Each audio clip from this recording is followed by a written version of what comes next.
مشدد صاحب ابنائے ہرمز پہ تو کل تو جائے گا، لیکن پہلے ایران کا اصرار تھا کہ وہ اس پہ ٹول لے گا اور کنٹرول جاری رکھے گا، تو کیا طے پایا ہے کہ وہ ٹول ان کو ملے گا؟ نہیں، ٹول نہیں ملے گا۔ اچھا، دیکھیں یہ انٹرنیشنل واٹر وے ہے، تو وہ کوئی کسی ملک کا اس انٹرنیشنل واٹر پہ قبضہ نہیں ہو سکتا۔ وہ ایرانوں نے ایک کارڈ کھیلا تھا دباؤ کے لیے، جب ان کو پریشر پڑا تو انہوں نے کہا جی پھر ہم ان سے ٹول بھی لیں گے، ٹول، اور عمان سے مل کے رہیں گے۔ عمان نے پہلے ہی کہہ دیا کہ ہم نہیں انٹرسٹڈ اس چیز میں، اور یہ ممکن میں بھی شامل نہیں ہے، ٹول کو ایکسیپٹ بھی نہیں کرے گا کوئی۔ اور وہ انہوں نے ایک سیاسی کارڈ تھا دباؤ کے لیے، جب امریکہ نے ان پر بلاکیٹ کیا تو ان کا ہم ٹول بھی لیں گے، تو وہ قبضہ کچھ دیر رہا، انہوں نے ڈرایا دھمکایا انہوں نے، لیکن انہوں نے ثابت کر دیا کہ ہم اسٹریٹ آف ہارمز کو بھی بطور ایک فوجی اور سیاسی ہتھیار کے طور پر استعمال کر سکتے ہیں، اور وہ کامیابی سے کیا انہوں نے، لیکن یہ ٹول کا کوئی امکانات نہیں ہے۔ اور آپ کو کیا لگتا ہے کہ اس جنگ کے بعد اس خطے سے نکل جائے گا امریکہ یا کہ رہے گا یہاں پہ؟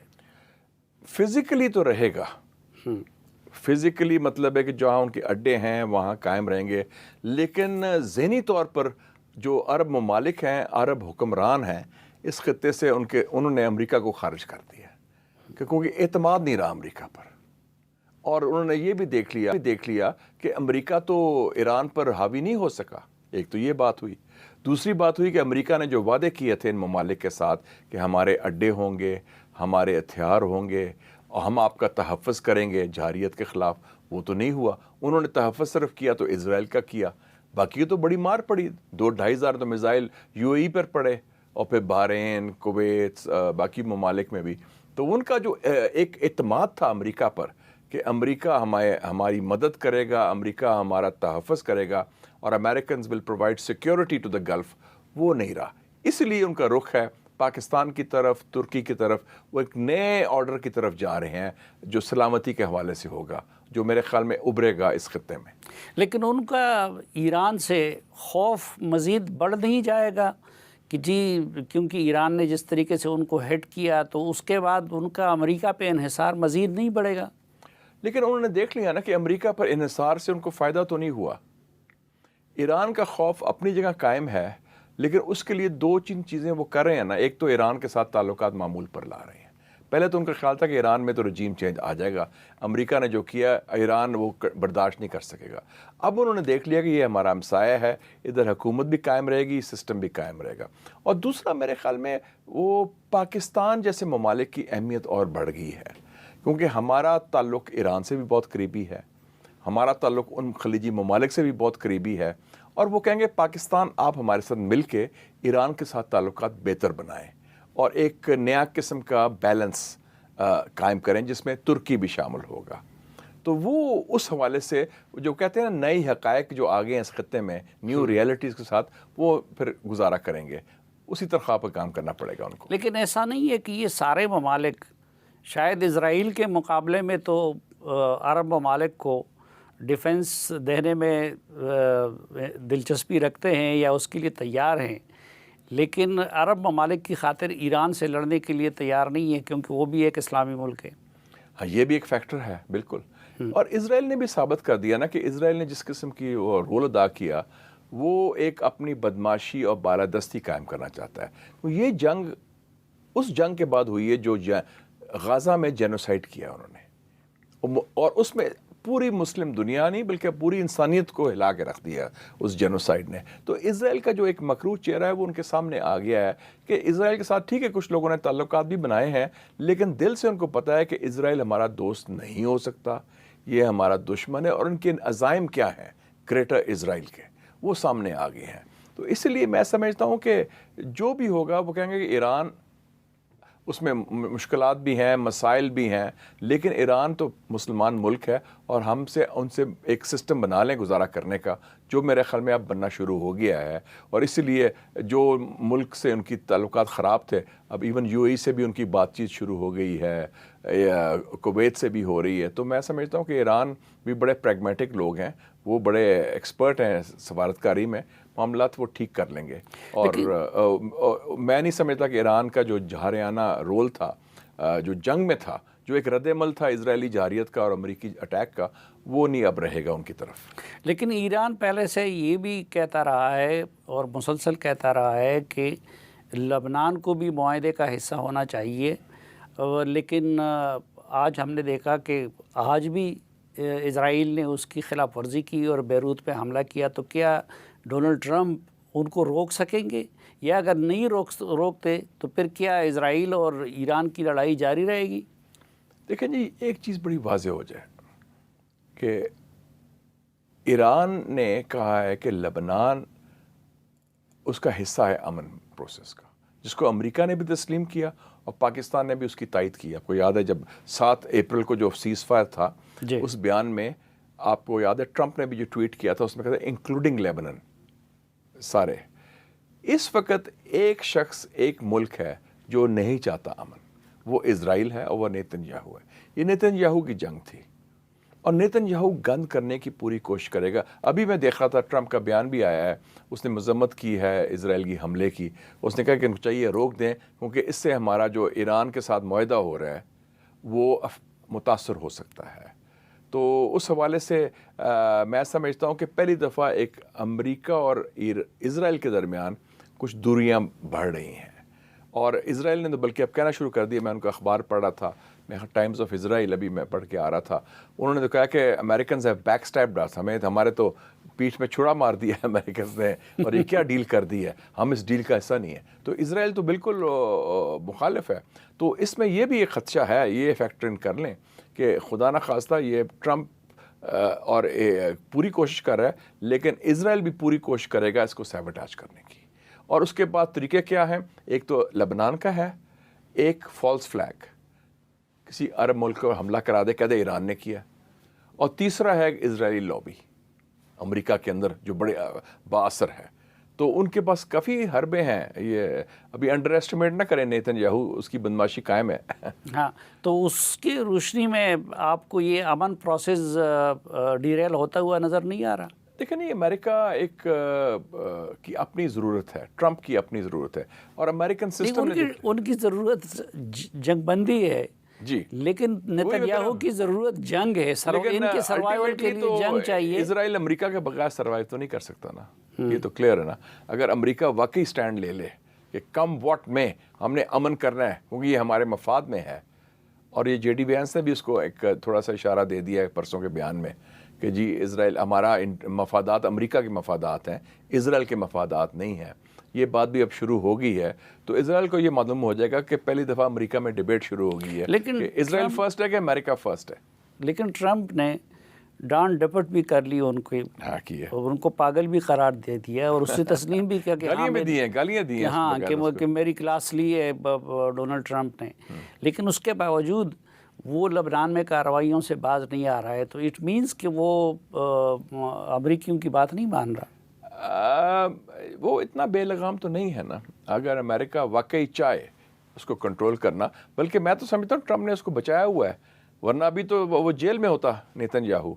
وہ ٹرمپ ہی نے کہا تھا اسرائیلی صدر کو کہ اس کو معافی نامہ دے دو، کیونکہ اس کے خلاف کرپشن چارجز ہیں، اور ویسے بھی انٹرنیشنل کرمنل کورٹ میں اس کے خلاف وارنٹس ہیں۔ وہ تو جنگ ختم ہوئی اور امن آیا تو یہ تو جیل جائے گا نیتن یاہو، ہاتھ کھڑی لگے گی اس کو۔ تو وہ اس کو نیتن یاہو کو یہ بھی پتہ ہے کہ اس کے کتنے لمٹس ہیں، اور وہ لمٹس امریکہ ڈٹرمن کر سکتا ہے، امریکہ میں وہ ہمت صلاحیت ہے۔ اور ٹرمپ جو ہے وہ بائیڈن نہیں ہے، میں بھی کتاب پڑھا تھا، بائیڈن کی بیوی کی آئی ہے، جل بائیڈن کی، اس نے کہا ہے کہ view from the eastern wing, اس نے کہا کہ ایک دن میں نے دیکھا کہ اتنا ظلم ہوا ہے غازہ میں، اسی دن میٹنگ تھی میرے میاں کی، پریزیڈنٹ بائیڈن کی ود نیتن یاہو۔ تو وہ کتاب میں لکھ رہی ہے، 4 جون کو بھی کتاب آئی، میں دیکھ رہا تھا کہ میں نے کہا be strong, stand up to Netanyahu. امریکی صدر کی بیوی، امریکہ کے صدر جو لوگ کہتے ہیں دنیا کا سب سے پاورفل آدمی ہے، کہہ رہی ہے کہ بی اسٹرانگ، مضبوط رہو، قائم رہو، نیتن یاہو کے سامنے کھڑے ہو جاؤ۔ تو آپ دیکھیں کہ نیتن یاہو کی بدماشی کتنی ہے کہ امریکہ صدر بھی، خیر وہ بائیڈن تھا، یہ ٹرمپ مختلف ہے، میں خیال ٹرمپ حاوی ہو جائے گا اس پر۔ یہ کینیڈی کے انجام کی وجہ سے اس طرح کا خوف ہوتا ہے؟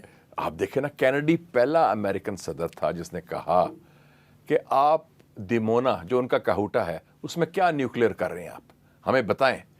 اور دوسری بات اس نے کہی کہ یہ جو امریکن اسرائیل پبلک افیئرس کمیٹی ہے، جو جوئش لابی ہم کہتے ہیں، اسرائیل لابی، یہ کیوں نہیں registered as a foreign agent? امریکہ میں پتہ ہے نا آپ کو یہ سب رجسٹرڈ ہوتے ہیں. تو وہ اس کی جرت ہوئی، اس کے 6 ماہ بعد آپ کو پتہ ہے 22 نومبر 1963 میں کیا ہوا ڈیلس میں. اور اس کا کیا ہوا جو ڈونلڈ ٹرمپ نے غزہ کے لیے جو پلان بنایا ہوا تھا؟ غزہ کا پلان ابھی وہ سیبوٹاج کر رہا ہے، لیکن اس میں اب لیٹسٹ یہ ہے کہ ٹونی بلیئر کو رول دے رہے ہیں ایز چیف ایگزیکٹو کہ تم کچھ کرو، لیکن وہ پلان ابھی آن ہولڈ ہے، وہ بھی کوئی آگے بات نہیں بنی. اور اب ترکی اور مصر اور قطر یہ رول ادا کر رہے ہیں، اور ایک نئی پیلسٹینین ایڈمنسٹریشن بنانے کا غزہ میں، یہ جو 2 دن پہلے ہوا ہے. اور بلکہ میں ابھی استنبول گیا تھا 3 دن پہلے، میری کچھ دوستوں سے بات ہوئی، ادھر سارے اکٹھے ہوئے تھے. وہ ترکی اب بڑا کی رول ادا کر رہا ہے مصر کے ساتھ مل کے جس میں حماس بھی شامل ہے. اچھا، جس میں حماس بھی حماس شامل بھی ہے. اس کی کیا وجہ تھی؟ یہ تو اس دوران تو اسرائیل جو ہے وہ مسلمان دنیا میں ایک نفرت کی علامت بن گیا ہے. غزہ میں جو کچھ اس نے کیا، ابھی لبنان میں جو کچھ کر رہا ہے، ایران میں جو کچھ اس نے کیا، قطر پر حملہ کیا. ہاں، قطر پر حملہ کیا. لیکن یہ جو قازقستان نے تسلیم کیا پچھلے دنوں، اس کی کیا وجہ ہے؟ قازقستان میں ان کی ذرا کچھ یہ جو سینٹرل ایشیا کے ممالک ہیں، ان کی پالیسیز ہیں اس قسم کی. جیسے آپ نے دیکھا ہوگا کہ وہ بھی خبر آئی تھی، آذربائیجان نے بھی ان کے پریزنس ہے اسرائیل کی، قازقستان میں بھی ہے، اور ازبیکستان میں بھی ہے. بلکہ ازبیکستان میں تو ایک زمانے میں بخارا میں 50,000 یہودی رہتے تھے. بخارا کے جوز بڑے مشہور تھے، بڑے قدیم کے. تو وہ ان کی اپنی جوش پریزنس بھی ہے اور ان کا رول بھی ہے. تو وہ اس طرح ان میں وہ اسٹرانگ یکجہتی کا اظہار نہیں کرتے نظریاتی طور پر اسرائیل کی طرف، جو باقی عرب اور ایشین کے مسلمان ممالک کرتے ہیں. نہیں، اس طرح تو کچھ جیوز تو تہران میں بھی رہتے ہیں، لیکن ابھی تک ہیں ویسے. لیکن اوور آل جو سینٹیمنٹ کی بات ہے نا، ان کے سینٹیمنٹ اتنے نہیں ہیں. مکس پاپولیشنز ہیں سینٹرل ایشین ممالک کی، تو ان کے وہ اسٹرانگ ویوز نہیں ہیں اس طرح. اور وہ سمجھتے ہیں کہ ہمیں کوئی امریکہ سے اور اسرائیل سے تعلقات سے فائدہ ہو جائے گا، کیونکہ کچھ لوگ رشیا سے بھی خائف ہیں، یہ جو خاص طور پہ قازقستان اور آذربائیجان وغیرہ جو ملک ہیں. اچھا، ایک یہ تو MOU ہو جائے گا، لیکن دوسرے مرحلے کے جو مذاکرات ہے اور جو اصل ایشو سے متعلق ہے، جوہری پروگرام سے متعلق ہے، اگر وہ کامیاب نہیں ہوتے تو پھر کیا ہوگا؟ اس صورت میں دوبارہ جنگ کی طرف معاملہ جائے گا؟ یہ تو اصل ایشو تو ریزالو ہو گیا صافی صاحب. ایران نے کہا ہم بم نہیں بنا رہے. ایشو کیا تھا کہ ایران کے پاس نیوکلیئر بم ہے یا نہیں، وہ تو واضح ہو گیا کہ نہیں ہے. جنگ دھوکے کی اور جھوٹ کی بنیاد پر کی گئی، اور ایران نے واضح بھی اعلان کر دیا، اور اس اسلام آباد MOU میں ان کا واضح ڈکلیریشن ہے، سائنڈ ہے، کہ ہم نیوکلیئر طاقت نہیں بننا چاہتے، نہ بم بنانا چاہتے ہیں، نہ ہمارے پاس صلاحیت ہے، نہ ہمارے پاس ارادہ ہے، نہ ہم کوشش کریں گے اس کے لیے. تو وہ تو بڑے واضح طور پر کیٹیگوریکلی کہہ دیا انہوں نے. تو وہ جو نیوکلیئر ایشو تو ختم ہو گیا. اسرائیل اب یہ ایشو ریز کرے گا، ان کے جو 2-3 ایشوز اور ہیں میزائلز کا، وہ بھانا چاہیے نا ان کو. بوم تو ایشو ختم ہو گیا، انریچمنٹ کا بھی وہ انہوں نے سارٹ آؤٹ کر لیا. اب وہ آئیں گے کہ جی میزائل پروگرام پر کریں. وہ ایران کہتا ہے نو کمپرومائز. دوسرا ایشو اسرائیل نے ریز کیا تھا کہ جی ایران کے جو پراکسیز ہیں بقول ان کے، حماس، ہوتیز، حزب اللہ، وہ بھی ایران کہتا ہے نو کمپرومائز. تو ابھی تک تو جہاں تک میری معلومات ہیں، اسلام آباد MOU میں اس کا کوئی ذکر نہیں ہے، نہ میزائلز کا، نہ یہ اس کا پراکسیز کا. اچھا، اس کا ذکر نہیں ہے، کیوں؟ تو وہ ڈیمانڈ تو ڈونلڈ ٹرمپ بھی کرتا رہا ہے اس دوران، وہ کرتا رہا حفظ ما تقدم، حماس اور اس سے وہ ان کے جو اسرائیل کہتا رہا حفظ ما تقدم، لیکن وہ سیریس ڈیمانڈ نہیں تھی. اور وہ ایران ہینڈل کہہ رہے کہ ہم کر لیں گے. ویسے بھی اب غزہ میں جنگ بندی تو ہو گئی ہے، تو حماس کا ایشو تو اب باقی عرب ممالک بھی ہیں دوسرے ہینڈل کر رہے ہیں.